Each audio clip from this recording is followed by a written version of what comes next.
그러면 ADHD와 정서의 관계에 대해서 한번 말씀을 드릴게요. 일단 ADHD에 대해서 엄마들 요즘은 굉장히 이제 보편화 될 정도로 ADHD라는 말씀을 너무 많이 들으신 거예요. 그래서 정보를 굉장히 많이 갖고들도 계시는데, 오셔가지고는 막상 정말로 ADHD라고 판정을 받아서 제가 찾아보기는 했는데 너무 어려워요. 표현 같은 것도 너무 어렵고 잘 모르겠어요. 근데 어쨌든 우리 아이가 ADHD라 그러고 제가 보기에도 해당되는 사항은 많아요. 그래서 제가 어떻게 뭘 케어해 줘야 될지 잘 모르겠어요 라는 말씀들을 하세요.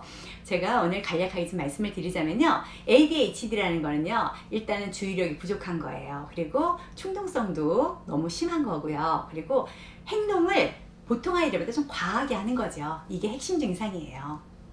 그래서 주의력이 부족하고 충동성이 강하다, 과잉 행동을 한다. 일단 그러면 ADHD를 의심해 봐야 됩니다. 그리고 그러다 보니까 주의 집중력이 약하니까 집중적으로 뭔가를 하려고 그럴 때 그 효율성이 떨어지겠죠. 그래서 반응을 가지고 해서 억제하는 거에 어려움을 느껴요. 그래서 충동성이 과한 거는 반응을 억제하는 거에 대해서 어려움을 느끼기 때문에 그렇거든요. 그리고 주의력이 부족하다는 거는 집중적으로 뭔가를 하려고 그럴 때 그것을 할 수 있는 능력의 효율성이 떨어지기 때문에 집중이 잘 안 되는 거예요. 예, 그래서 가장 큰 ADHD의 특징이라고 하는 건요, 전두엽이 아까 실행 기능을 담당하는 거라 했잖아요. 여기에는 이 실행 기능을 담당하는 전두엽의 기능이 저하된 거예요. 왜 저하됐을까요?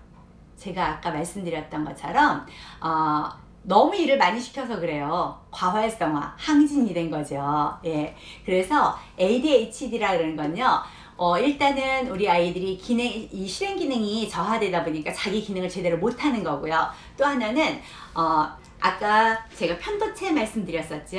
편도체가 감정의 뇌인데 감정의 뇌가 제대로 활동을 해야 되거든요. 근데 활동을 별로 안 하는 거예요. 별로 활동을 안 하면 어떻게 되죠? 감정에 대한 반응을 잘 안 하니까, 감정에 대한 반응이 적어지니까 공감을 잘 못하겠죠. 타인에 대해서 공감 능력이 떨어져요. 공감 능력 떨어지죠. 그 다음에 실행 기능이 떨어지죠. 들어오는 거에 대해서 충동성 같은 것을 억제 잘 못하고 과잉 행동하죠. 그러니까 학습에 대한 어려움이 있겠죠. 이게 바로 ADHD라고 할 수 있는 건데요. 그러면 우리가 ADHD의 증상에 대해서 한번 알아볼게요.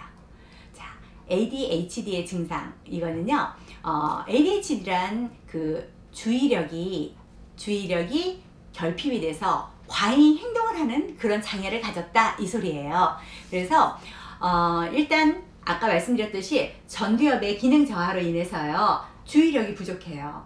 그리고 집중 효율성이 부족하고요, 충동성이 부족하고요, 과잉 행동을 하는 게 이게 문제라 그랬죠. 그래서 이거는 바로 실행 기능인 전두엽이 자기 역할을 잘 못해서 그런다, 이 말씀까지 드렸어요. 그죠?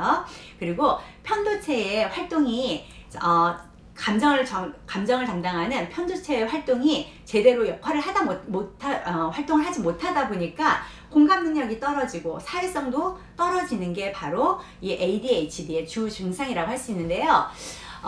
우리 이 ADHD는요, 가까운 사람들의 그런 관계에서부터 정서 회복이 되는 게, 정서를 먼저 회복하는 게 선행이 돼야 돼요.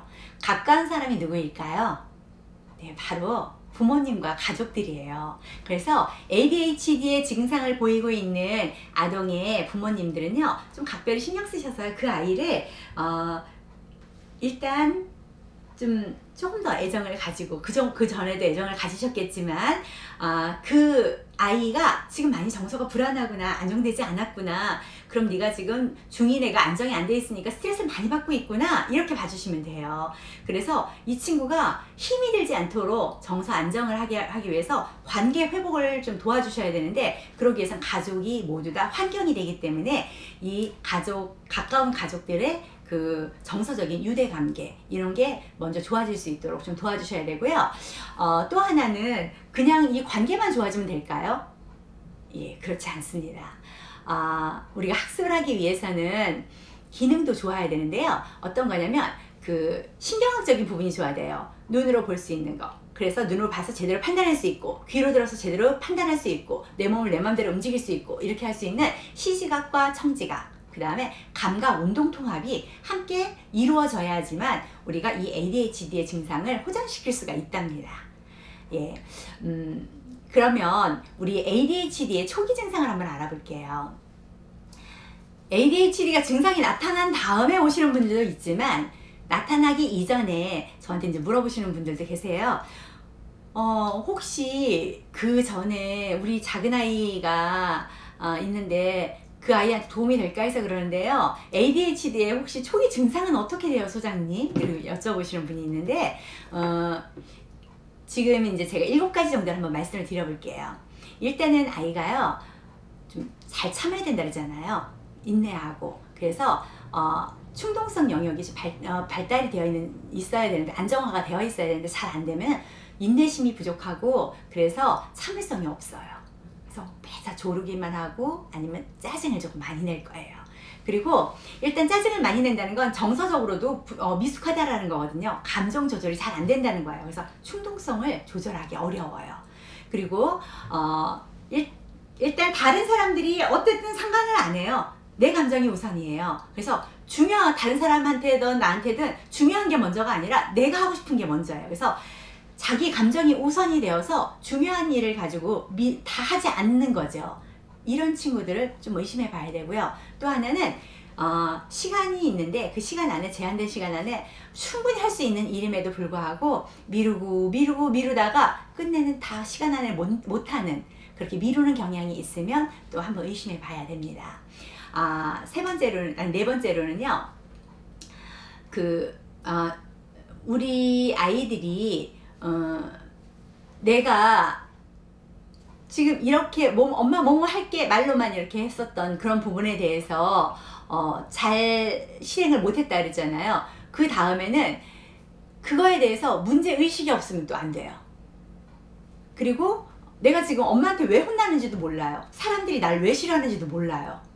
그리고 내가 지금 뭘 잘못했지? 이런 문제의식이 없어요. 그러면 이것도 문제가 있는 거예요. 그래서 왜 내 감정에만 충실하다 보니까 다른 사람 아니면 일반 보편적인 기준 이런 거에 의해서 사고하고 판단하는 능력이 떨어지는 거거든요. 비교 분석하는 게. 그렇기 때문에 ADHD의 초기 증상이라고 볼 수 있는데 바로 문제의식이에요. 그래서 내가 지금 하고 있는 거에 대해서 문제가 없다, 있다 이런 것조차 생각을 안 하는 거죠. 그래서 그런 것도 좀 한번 생각해 봐야 되고요. 주변이 너무 지저분한데도 이게 어질러져 있는 건지도 잘 몰라요. 이것도 문제의식이 없다라는 것 중에 하나이기도 하지만 또 정리정돈이 안 되는 거를 또 따로 이렇게 분리해가지고 보실 필요도 있거든요. 그래서 정리정돈이 너무 안 되어 있고 너무 어지러운데도 아무런 생각이 없는 친구, 그런 친구들도 한번 생각해 보셔야 되고요. 또 하나는 이 친구들의 특징 중에 하나가 뭐예요? 겁이 많아요. 두려움이 많고요. 그래서 남들이 보기에는 좀 게으르다고도 볼 수 있어요. 보니까 정리정돈도 잘 안 해요. 자기가 뭐 잘못했는지도 몰라요. 자기중심적이에요. 하기 싫으면 안 해요. 이러면서 있으니까 이렇게 하고 뭐 새로운 거 하자 그러면 잘 안 하려고 그래요. 그러다 보면은 사람들은 게으르다고도 볼 수 있는데 사실은 이런 것도 ADHD의 초기 증상이라고 볼 수 있어요. 예, 그래서 새로운 걸 도전하려니까 두렵거든요. 할 자신이 없거든요. 그러다 보니까 우리가 어려움을 느끼거든요. 그래서 이런 증세를 가지고 있다 그러면 한번 의심해 보시고 전문가의 그런 소견을 들어보실 수 있도록 검사 같은 거 한번 받아보시는 것도 조기 발견할 수 있는 것 중에 하나라고 생각합니다.